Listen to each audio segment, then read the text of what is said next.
As a designer, you realize pretty quickly that we're not working in a vacuum. We've inherited this massive library of shapes and colors and textures that have been around for centuries. When we reference a specific building or a painting, it's not just a tribute. It's about finding those connecting references that help us build a world that has a soul. First up, let's talk about scale and symmetry. There's a reason that directors like Stanley Kubrick kept going back to the Greek and Roman architecture. Look at the Parthenon. That was designed with a mathematical rhythm intended to make the individual feel small and the space feel eternal. Kubrick took that divine symmetry and he put it into his films.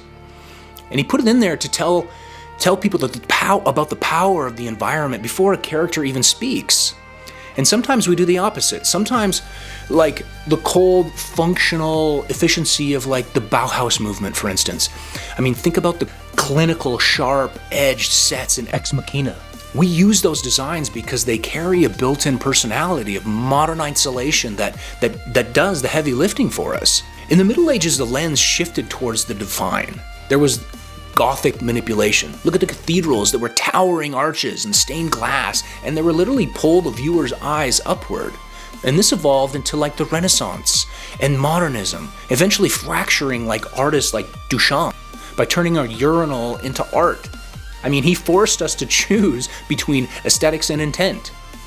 And if you look at like a Vermeer painting from the 1600s, it's almost always like the single source light, and it's private and it's still. And when we mirror that in film, like in The Godfather, for instance, we're tapping into that same intimacy. We aren't just copying an old master, we're using a blueprint that humans have found beautiful for 400 years.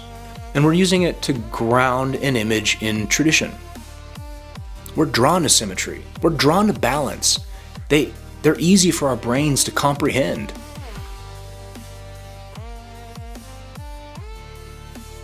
This is my favorite part. Think about the apartment in Seven, or the basement in Parasite.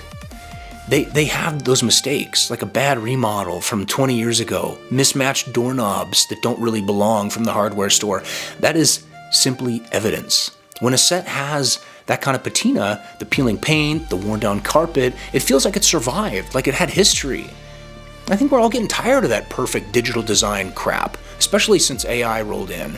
We want to see the scuffs, the dust, the set deck that proves that this place was actually inhabited.